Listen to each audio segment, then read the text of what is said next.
Hello दोस्तों, welcome to my channel I Q classes online 24/7। दोस्तों, आज वीक थर्ड का डे 5 है और आज की क्लास में हम डिस्कस करेंगे रूट वर्ड्स। ठीक है दोस्तों, इस वीक हमने केवल और केवल रूट वर्ड्स डिस्कस किए हैं और आगे भी हम इसमें रूट वर्ड ही डिस्कस करेंगे इस वीक में। बाकी अगले वीक से जो वीक 4 होगा उसमें हम रेगुलर डेली डोज लेना शुरू करेंगे। ओके दोस्तों, जिसमें मैं आपको 10 idiom phrase, 10 one word substitution और 10 सिनोनिम्स कराता हूँ। क्लियर है दोस्तों, इस क्लास की पीडीएफ आपको मेरे Telegram channel I Q classes online 24/7 पर देखने को मिल जाएगी। ओके दोस्तों, अगर आप चैनल पर नए हैं तो प्लीज़ चैनल को सब्सक्राइब कर लीजिए और बेल आइकन को प्रेस करना बिल्कुल मत भूलिए। चलिए दोस्तों, शुरू कर लेते हैं आज की क्लास। दोस्तों, आज के रूट वर्ड्स में जो पहला वर्ड हमारा है वो है ओमनी। ठीक है दोस्तों, ओमनी जो वर्ड है, ये ओमनी का जो मतलब होता है वो होता है ओल से। ठीक है, ओल से मतलब होता है, इसका मतलब ओल सब। ठीक है, अब इससे जो बनने वाले वर्ड्स हैं वो कौन कौन से हैं एक बार देख लेते हैं। इंपॉर्टेंट वर्ड रहेंगे ये दोस्तों। ओमनी पोटेंट आपने सुना होगा, ओमनी पोटेंट। देखिए, ओमनी का मतलब तो ओल से हो गया और पोटेंट की अगर हम बात करते हैं तो पोटेंट का मतलब होता है शक्तिशाली। ठीक है, क्या होता है? पावरफुल, शक्तिशाली। ठीक है, तो अब जो ओमनी पोटेंट होता है वो होता है मोस्ट पावरफुल। ठीक है, यानी कि सर्वशक्तिमान, सबसे ज़्यादा जिसमें पावर है, सर्वशक्तिमान वो रहेगा। हाँ, मोस्ट पावरफुल ओमनी पोटेंट। ठीक है दोस्तों, सर्वशक्तिमान इसको बोलेंगे हम। क्लियर है? चलिए नेक्स्ट वाला हम देख लेते हैं। नेक्स्ट है ओमनी प्रेजेंट। देखिए, ओमनी मतलब सभी और प्रेजेंट मतलब उपस्थित, यानी कि सभी जगह जो उपस्थित है, ओमनी प्रेजेंट। अब ओमनी प्रेजेंट कौन है दोस्तों? जो सभी जगह उपस्थित है, present everywhere at the same time, यानी कि सब जगह पर एक ही साथ में एक समय पर सभी जगह पर उपस्थित है। ठीक है, यानी कि सर्वव्यापी बोलेंगे इसको, सर्वव्यापी। ठीक है, ये सारे के साथ जो ओमनी वाले जो वर्ड्स हैं वो मोस्टली यूज़ किए जाते हैं भगवान के लिए, गॉड के लिए। जैसे God is everywhere, God is, सुना होगा आपने, गॉड इज़ एवरीवेयर है तो ओमनी प्रेजेंट है, ओमनी प्रेजेंट यानी कि सभी जगह पे। ठीक है, अब इसके बाद हम देख लेते हैं दोस्तों ओमनीवोर। ओमनीवोर का मतलब क्या होता है? देखिए दोस्तों, जैसे ओमनीवोर होता है, ओमनी का मतलब सभी और वोर मतलब होता है खाने से। ठीक है, तो दोस्तों who eats both plants and meat, दोनों, जो दोनों चीज़ें खाते हैं। जैसे हर्बीवोर की अगर हम बात करें तो हर्बीवोर होता है जो केवल प्लांट्स खाता है, यानी कि शाकाहारी जो होता है। ठीक है, और कार्निवोर की बात करें तो कार्निवोर वो होता है जो मीट खाता है, यानी कि मांसाहारी होता है। और ओमनीवोर जो होता है वो होता है जो मीट मतलब जो भी चीज़ टाइम पे मिल जाए, प्लांट मिले तो प्लांट खा लेगा और मीट मिले तो मीट खा लेगा, यानी कि शाकाहारी और मांसाहारी दोनों तरह का। यानी कि इसको क्या बोलेंगे? सर्वभक्षी या सर्वाहारी बोलेंगे। ठीक है दोस्तों, सर्वभक्षी या सर्वाहारी। ओके, ये होगा ओमनीवोर। ओमनीसियंट, ओमनीसियंट की बात कर लेते हैं दोस्तों। ओमनीसियंट क्या होता है? ओमनीसियंट होता है जो सब कुछ जानता है। ठीक है, हु नोज़ एवरीथिंग। अब ऐसा कौन होता है जो सब कुछ जानता है? तो वो तो गॉड ही होता है। ठीक है, तो हु नोज़ एवरीथिंग या अंतर्यामी जिसको बोलते हैं हम, अंतर्यामी मतलब सभी कुछ पता है, सब कुछ जानता है, तो ओमनीसियंट बोलते हैं उसको। क्लियर है दोस्तों? तो ओमनी के ये सारे वर्ड हो जाएंगे। एक बार फटाफट से इसको देख लेते हैं। ओमनीपोटेंट होता है सर्वशक्तिमान, मोस्ट पावरफुल। ओमनी प्रेजेंट होता है जो हर जगह प्रेजेंट हो। ठीक है, ओमनी प्रेजेंट मतलब सर्वव्यापी। ओमनी वोर मतलब क्या होता है? जो सभी चीज़ें खा लेता हो। ठीक है, सर्वभक्षी इसको बोलेंगे। और ओमनीसेंट क्या होता है? ओमनीसेंट होता है दोस्तों हु नोज़ एवरीथिंग, जो सब कुछ जानता हो, सब कुछ जानने वाला, अंतर्यामी इसको बोलेंगे। ठीक है दोस्तों, चलिए अब नेक्स्ट वर्ड हम देख लेते हैं। नेक्स्ट वर्ड जो हमारा है वो है क्रेसी। दोस्तों, रूट वर्ड है क्रेसी और क्रेसी से बनता है रूल या शासन। ठीक है, ये होता है क्रेसी। एक हमने कल की क्लास में पढ़ा था, आर्की करके वर्ड पढ़ा था, उसका भी मतलब रूल और शासन से होता है, जैसे मोनार्की। ठीक है, और ये जो क्रेसी है इसका भी मतलब रूल या शासन से या गवर्नमेंट से होता है। ठीक है, चलिए इसका पहला वर्ड हम देख लेते हैं, डेमोक्रेसी। दोस्तों, डेमोक्रेसी आपने पहले भी पढ़ चुके हैं, हम डेमो से पढ़े, डेमो वाले रूट वर्ड में पढ़ा था हमने। डेमो क्या होता है? डेमो का मतलब पीपल से होता है, लोगों से। और क्रेसी का मतलब शासन से। ठीक है, यानी कि जो लोगों का शासन होता है, ए गवर्नमेंट बाय द पीपल। ठीक है, जो लोगों द्वारा चुनी गई सरकार होती है उसे बोलते हैं डेमोक्रेसी। जैसे इंडिया में लोकतंत्र इसको बोलते हैं। ठीक है दोस्तों, लोकतंत्र याद रहेगा। नेक्स्ट को हम देख लेते हैं प्लूटोक्रेसी। दोस्तों, प्लूटोक्रेसी क्या होता है? प्लूटोक्रेसी होता है government by the rich people. ठीक है, government by the rich people, जो धनी लोग होते हैं यानी कि अमीर लोगों के द्वारा चलाई जाने वाली सरकार को क्या बोलते हैं? प्लूटोक्रेसी बोलते हैं। ठीक है, प्लूटोक्रेसी, धनिक तंत्र इसको बोलेंगे हम। ओके दोस्तों, इसके बाद हम देख लेते हैं ऑटोक्रेसी। दोस्तों ऑटोक्रेसी क्या होता है? देखिए, ऑटो का मतलब क्या होता है? जहाँ भी ऑटो आएगा वहाँ होता है सेल्फ से, मतलब स्वयं से। ठीक है, सेल्फ। और क्रेसी सरकार है यानी कि एक ऐसी सरकार जहाँ कोई one person has absolute power, मतलब सारी की सारी पावर एक ही आदमी के पास है, वो जो चाहे वो कर सकता है। ठीक है, ये डिक्टेटरशिप भी इसको बोलते हैं। डिक्टेटरशिप मतलब होता है तानाशाही। ठीक है, मतलब अपनी मनमर्जी चलाना। तो ऐसी सरकार जहाँ सारे के सारे फैसले केवल एक आदमी के ऊपर होते हैं, अगर वो चाहे तो कुछ भी कर सकता है। ठीक है, जैसे ओके दोस्तों, जैसे अगर उत्तर कोरिया का किम जोंग, ठीक है, वो तानाशाह डिक्टेटरशिप है। ओके दोस्तों, चलिए नेक्स्ट हम देख लेते हैं एरिस्टोक्रेसी। दोस्तों एरिस्टोक्रेसी क्या होती है? एरिस्टोक्रेसी होती है rule by high class. High class मतलब जो कुलीन तंत्र होते हैं। कुलीन तंत्र मतलब बोलेंगे दोस्तों, जो जैसे वर्णों में बटा हुआ है समाज, तो उसमें जो उच्च वर्ण के लोग होते हैं, ठीक है, जो राजा महाराजा होते हैं, उनके द्वारा जो सरकार जो चलाई जाती है उसे बोलते हैं कुलीन तंत्र, एरिस्टोक्रेसी। ठीक है दोस्तों, ये एरिस्टोक्रेसी होगी। इसके बाद हम देख लेते हैं ब्यूरोक्रेसी। दोस्तों ब्यूरोक्रेसी इंपॉर्टेंट वर्ड है, ब्यूरोक्रेसी, इसकी स्पेलिंग भी इंपॉर्टेंट है। तो ब्यूरोक्रेसी क्या होती है? देखिए, a system of government in which most of important decision are taken by the state officials. देखिए, ब्यूरोक्रेट्स क्या होते हैं? ब्यूरोक्रेट्स होते हैं जो आईएएस ऑफिसर होते हैं। ठीक है, तो ऐसी सरकार जहाँ जो इम्पोर्टेंट डिसीजंस हैं वो आईएएस ऑफिसर्स द्वारा, मतलब उनके डिसीजंस के द्वारा लिए जाते हैं। ठीक है, जो पॉलिटिशियंस हैं वो उनसे सलाह मशवरा करते हैं और उसके बाद ये फैसले लिए जाते हैं। तो ऐसी सरकार को क्या बोलते हैं? ब्यूरोक्रेसी बोलते हैं या नौकरशाही बोलते हैं। ठीक है दोस्तों, नौकरशाही। क्लियर रहेगा? इसके बाद हम देख लेते हैं थियोक्रेसी। दोस्तों थियो का मतलब गॉड से होता है। ठीक है, और क्रेसी होता है सरकार, यानी कि इससे बनेगा जो रूल ऑफ रिलीजियस लीडर्स। ऐसा रूल, ऐसी सरकार जो रिलीजियस लीडर यानी कि धार्मिक जो गुरु होते हैं, धार्मिक लीडर जो होते हैं, उनके द्वारा चलाई जाने वाली सरकार को बोलते हैं थियोक्रेसी या धर्मतंत्र। क्लियर है दोस्तों?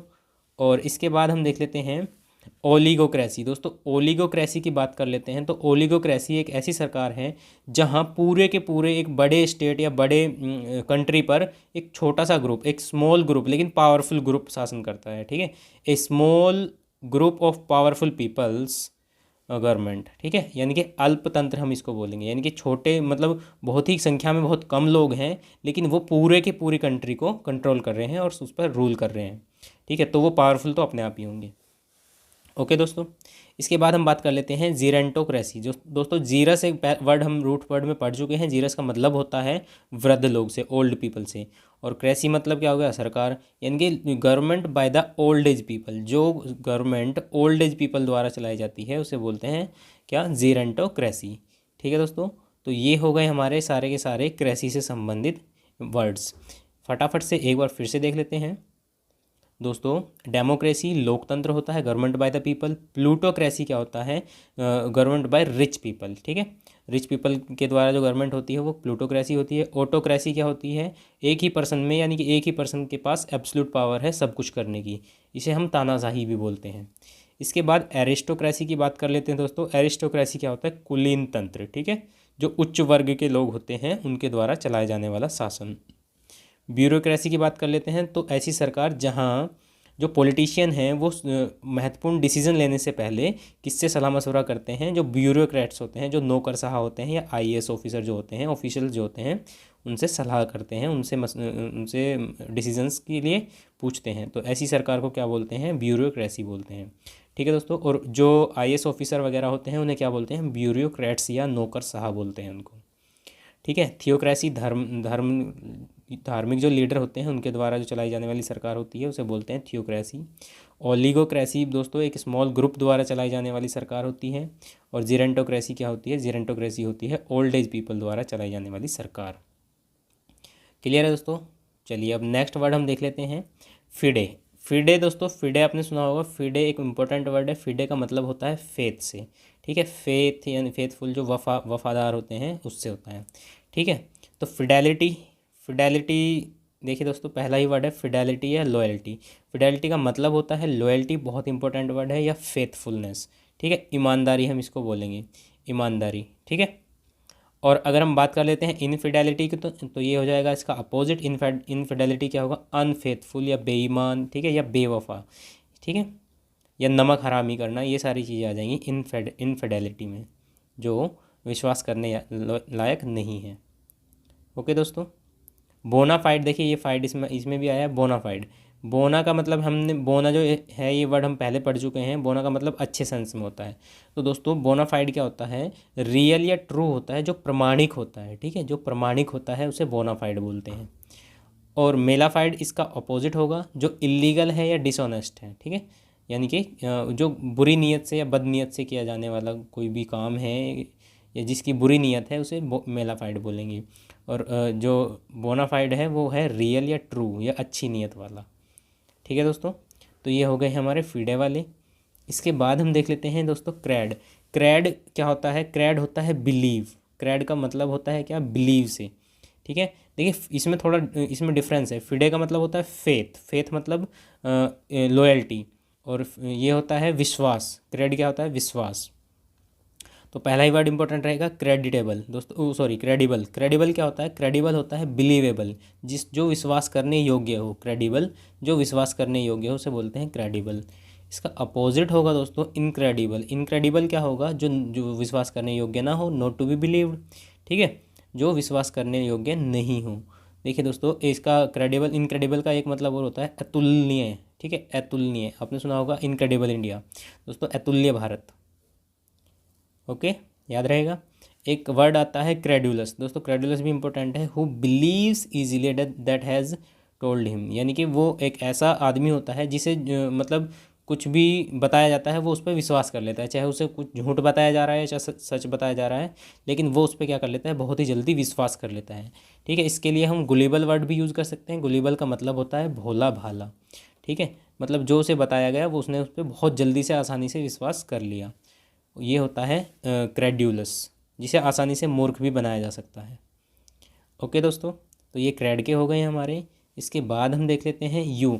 ईयू जो वर्ड होता है, ईयू वर्ड एक अच्छे सेंस में, प्लीजेंट सेंस में यूज़ किया जाता है, ठीक है। प्लीजेंट मतलब खुशी के सेंस में। अब इससे जो बनते हैं वर्ड वो इम्पोर्टेंट है। जैसे यूफोरिया की बात कर लेते हैं दोस्तों। यूफोरिया क्या होता है, फीलिंग ऑफ इंटेंस हैप्पीनेस, यानी कि जो बहुत ही ज़्यादा खुशी की फीलिंग है उसे बोलते हैं यूफोरिया, ठीक है। हिंदी की अगर हम बात कर लेते हैं तो परम आनंद का अनुभव, परम आनंद, तो उसे क्या बोलते हैं, यूफोरिया, ठीक है दोस्तों, याद रहेगा, इंपॉर्टेंट वर्ड है यूफोरिया। एक यूथेनेसिया, दोस्तों यूथेनेसिया बहुत ही ज़्यादा इंपॉर्टेंट वर्ड है। यूथेनेसिया क्या होता है, देखिए killing of a person who is suffering from fatal and incure disease, ठीक है। कोई ऐसा आदमी है, कोई ऐसा पर्सन है जो एक ऐसी बीमारी से जूझ रहा है जो इनक्योर्ड है। इनक्योर्ड मतलब क्या होता है, जो जिसका इलाज नहीं किया जा सकता, लाइलाज बीमारी है, और वो उसमें दर्द से कर रहा है, सफ़र कर रहा है दर्द से, वो उसके लिए असहनीय होता जा रहा है। तो उसको राहत दिलाने के लिए उसे जो मृत्यु दी जाती है उसे बोलते हैं यूथेनेसिया, ठीक है दोस्तों। यूथेनेसिया सुख मृत्यु, इसे हिंदी में बोलेंगे सुख मृत्यु, ठीक है। यानी कि ये मर्सी किलिंग होती है, क्या होती है ये, मर्सी किलिंग, उस पर दया खा के उसको मार देना, मर्सी किलिंग भी इसको बोलेंगे हम।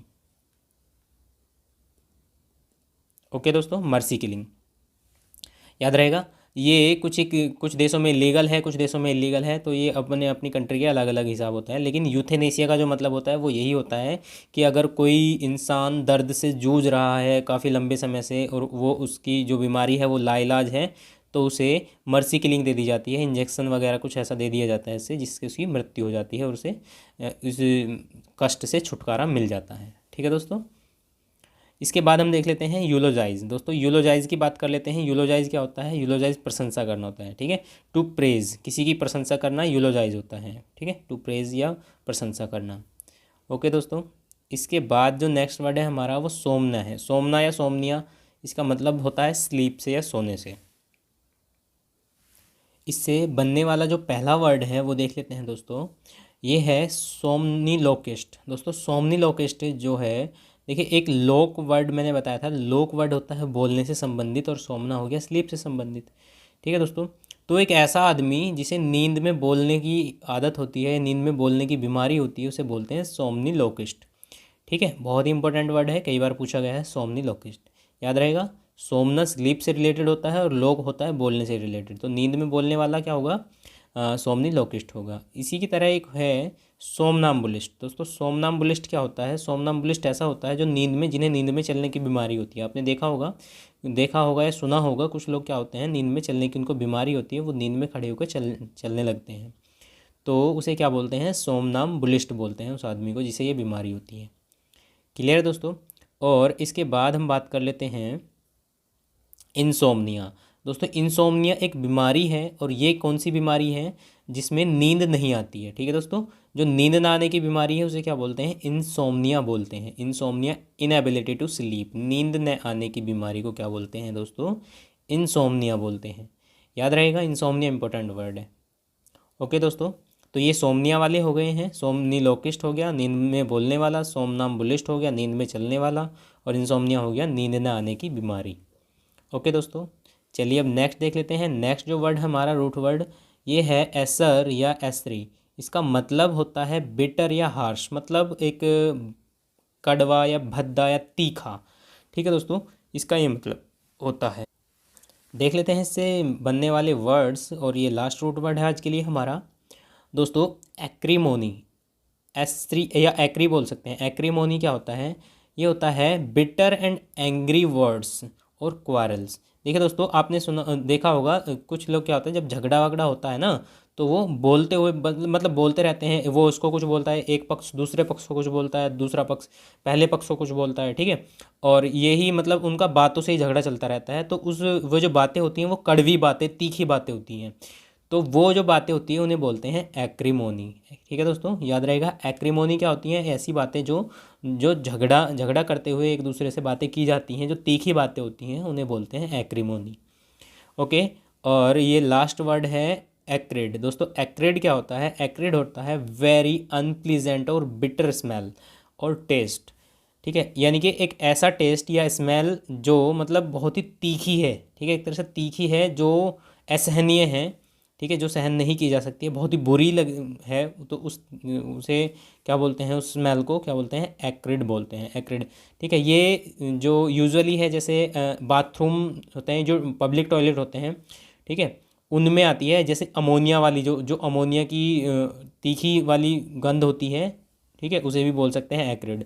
ठीक है, और या कुछ ऐसा टेस्ट, या अगर हम किसी केमिस्ट्री लैब में जाते हैं तो कुछ इस तरह का मिक्सचर या कोई ऐसा केमिकल जिसमें से बहुत ही ज़्यादा बुरी या स्मेल आती है, ठीक है, तो उसे बोलते हैं, उस स्मेल को एक्रिड बोलते हैं। क्या बोलते हैं, एक्रिड, जो अनप्लीजेंट है। ठीक है, ओके दोस्तों, तो याद रहेगा, ये एक्रिड और एक्रीमोनी ये अनप्लीजेंट के लिए यूज़ किया जाता है। तो ये हो गया दोस्तों आज की हमारी क्लास। और रूट वर्ड्स अभी मैं देख लूँगा, अगर कुछ और रूट वर्ड्स हुए हैं तो मैं उनको अगली क्लास में ले आऊँगा। अदरवाइज़ हम जितने भी हमने रूट वर्ड किए हैं उनका क्या कर लेंगे, हम रिवीजन कर लेंगे। ओके दोस्तों, और फिर नेक्स्ट वीक से हम करेंगे अपना regular daily dose start. Clear है दोस्तों। आपको वीडियो अच्छी लगी है तो प्लीज़ वीडियो को लाइक करिए और अपने दोस्तों के साथ शेयर ज़रूर करिए। ठीक है दोस्तों, चैनल पर नए हैं तो चैनल को सब्सक्राइब कर लीजिए, बेल आइकन को प्रेस करना बिल्कुल मत भूलिए। ओके दोस्तों, thanks for watching my video. मिलते हैं एक नई वीडियो में, तब तक के लिए thank you, bye bye, take care.